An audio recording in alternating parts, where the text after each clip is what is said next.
Magandang araw po sa inyo lahat, Luzon, Visayas, Mindanao, pati na rin po sa mga kababayan nating OFW dyan. Welcome po sa panibagong reaction video dito sa Makapili TV. Ngayon po, may lumabas pong bagong witness, ang mga congressman. So, dito makikita natin na talagang ang target ng mga pag-iimbestiga ngayon ng Kongreso ay ang mga Duterte. So, sa Quad Committee, ang main target nila ron is si Pangulong Duterte. So, inuugnay siya sa tatlong magkakaibang issue. Pogo, EJK, tsaka drugs. Ngayon, ito naman, may panibagong committee rin, yung Committee on Good Governance.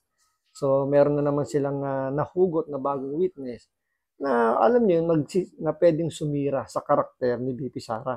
So, sino ba tong witness na to? At ano ba yung karakter nitong witness na nahugot ng itong Committee on Good Governance ni Representative Kua. So ito, panoorin po natin itong balitan to. Pero bago ang lahat, kung hindi ka pa nakasubscribe sa Makapili TV, pwede naman pakipindot po muna yung subscribe button. At the same time, palike na rin po ng video. Wala naman pong bayad yan. Kaya pindot na. So ito, panoorin po natin itong balitang to.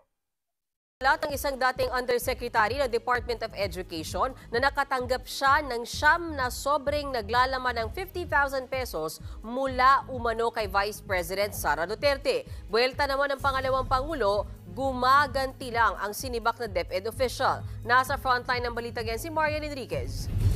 I do not know.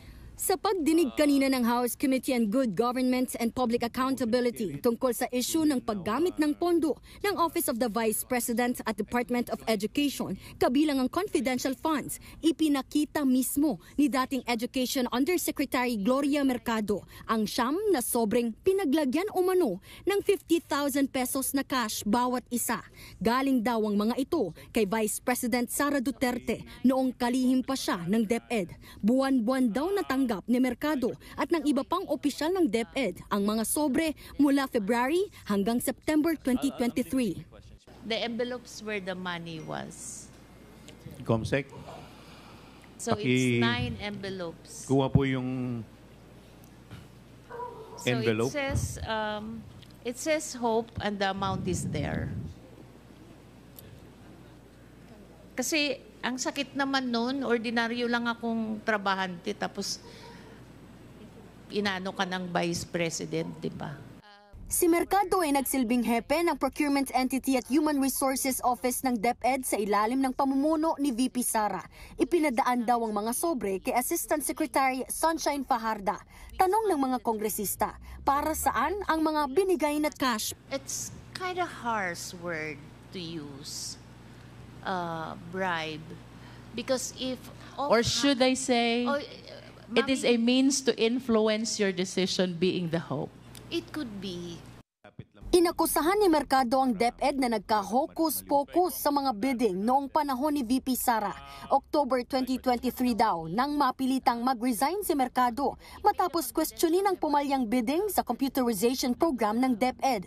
Kinausap daw siya noon ni dating DepEd Assistant Secretary Ron Monsayak na hayaan na lang mag-usap-usap ang mga bidder pero pinabulaanan yan ni Monsayak.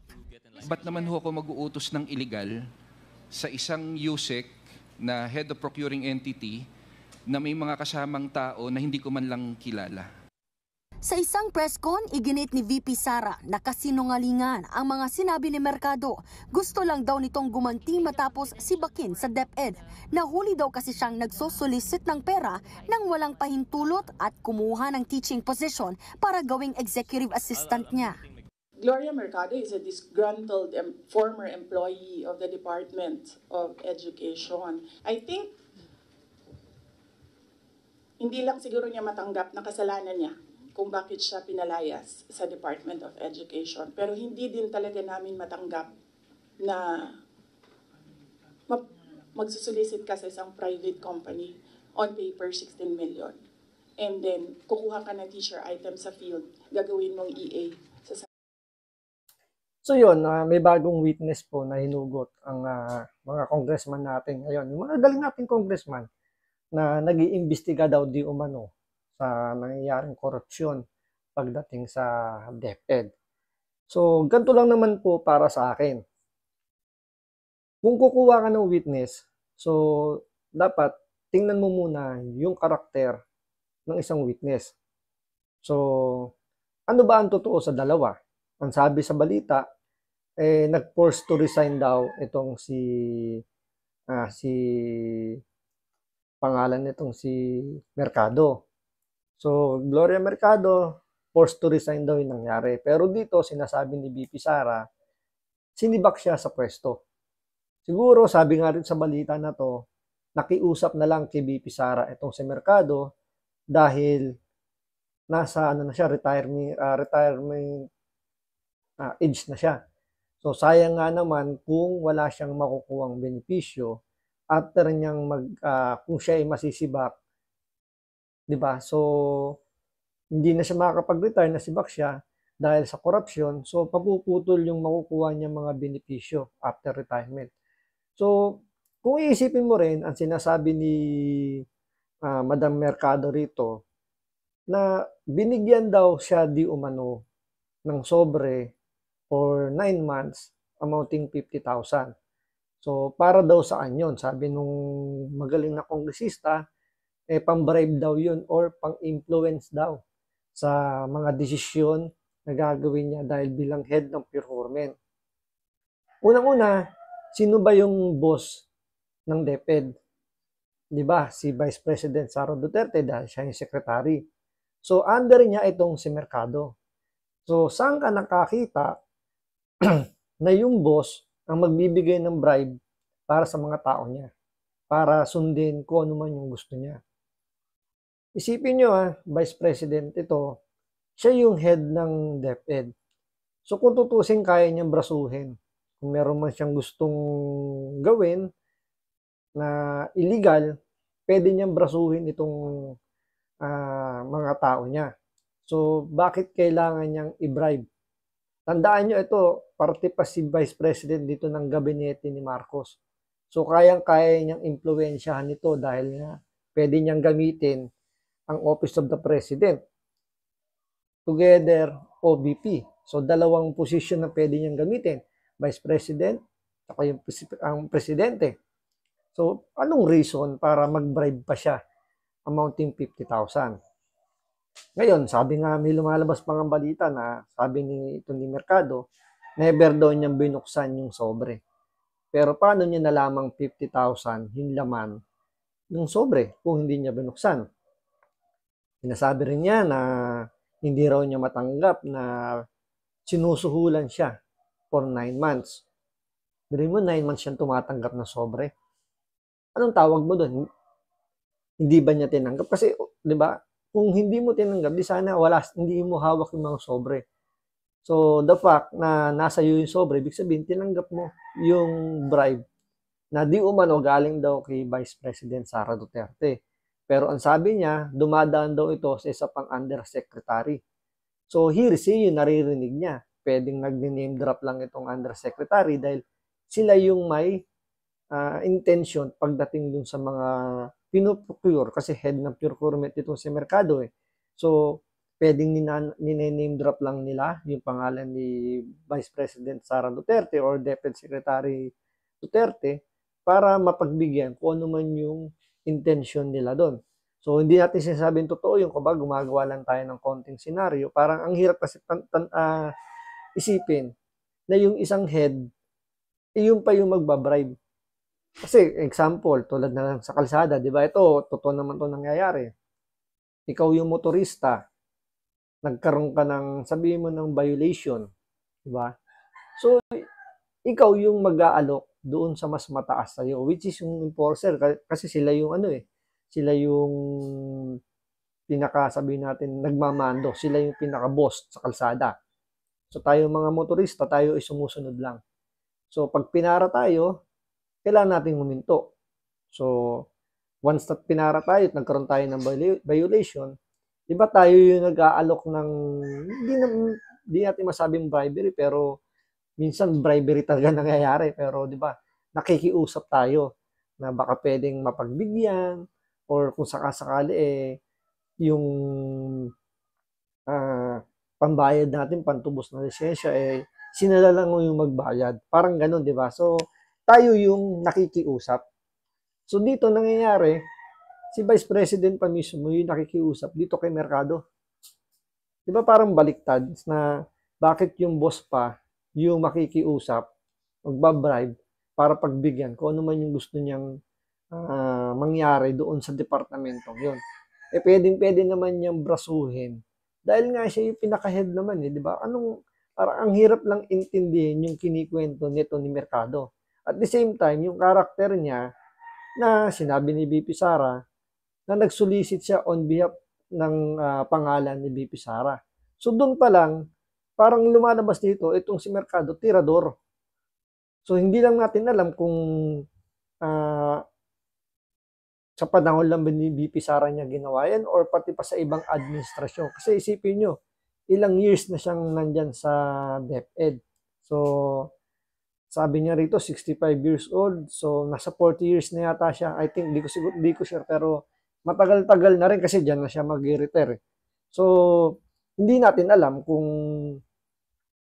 sa ibang administrasyon, ibang liderato, and ginagawa niya na yung pagsusulisit.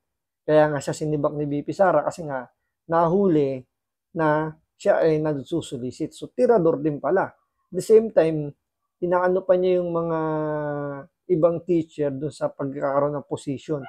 So, nakikialam din, kumbaga, nag-i-influensya rin siya. So, makikita nyo, yung karakter niya bilang witness, medyo alanganin. Pero siyempre, dahil nga yung mga congressman, basta yung script, ang magpapasama sa mga Duterte, sa kanila totoo yung sinasabi. Yung mga mag-aakusa o yung sabihin nating mga resource person na kukunin ng mga congressman, hindi magiging panig do sa script nila. Yun ang tatawagin nilang sinungaling. So, panoorin nyo lang yung mga hearing na ginagawa ng mga congressman. Obvious na obvious, di ba? Pag nakikita nyo na ang mga resource person nila may galit o sabihin natin ng statement nila pwedeng ikasira ng mga Duterte, yun ang pinaniniwalaan nila agad-agad. Central office. Hindi pwede yun. Itinanggi naman ni Mercado na nanguna siya sa pagsusolicit. Tanging equipment daw ang na-turn over sa DepEd at hindi cash. Ayon naman kay Committee Chairman Joel Chua, posibleng kasuhan ng... Tingnan mo, kakatwiran pa niya, equipment lang daw yung na-turn over at hindi naman daw cash. Either of, sa dalawa as long as nagsulisit ka, bawal yon. Nasa batas ng gobyerno yon na hindi sila pwedeng magsulisit directly or indirectly. Pero sa ginawa niya, nagsulisit pa rin siya. Yung nga lang, equipment naman daw yon. So, tingnan mo yung katwiran niya. Dahil hindi naman daw cash yun, so, lumalabas, hindi totoong nagsusulisit siya. Thunder o pandarambong si VP Sara dahil sa kinukwestiyon na confidential funds ng OVP. These amounts. Tapos isipin nyo rito, ang pinag-uusapan dito yung sa DepEd na pagbabribe daw ni VP Sara dito kay Mercado. Sabay isisingit dito yung posibleng pagsasampa ng kasong plunder dahil doon sa confidential funds. Siguro nakita nila rito na yung statement ni Mercado medyo malabnaw. Babalik sila doon sa kanilang main script nila, yung confidential funds. So, talagang doon nila dinudurog sa confidential funds. Kahit ilang beses naman sinagot na rin naman ng COA yan, na appealable naman yan. So, hanggat walang desisyon ang korte kung yun ba misuse o hindi pa natin masasabing nagkaroon ng korupsyon o ng maling paggastos. Pero sa mga kongresista kasi lumalabas, sa kanila guilty na Guilty na para doon sa misuse of funds. Wala na silang pakialam kung ano man yung magiging resulta ng investigasyon o ng resolusyon na gagawin ng korte. Kasi 6 months pa So probably next year pa, February pa madidesisyonan. So hanggat wala pang desisyon, ang gagawin nila rito, magbibigay ng kanilang hatol. So siguro eventually kapag napatunayang hindi, doon pa lang sila magsusuri. So ganyan kaano yung mga kongresista natin na desperado na masiraan yung mga Duterte dahil nga lumalapit na at lumalakas yung puwersa ng mga Duterte. Kaya ito siguro yung ano nila, yung utos sa kanila ng kanilang Panginoon na ngayon pa lang kailangan na natin durugin ang mga Duterte. Easily surpass the threshold for the crime of plunder under our laws.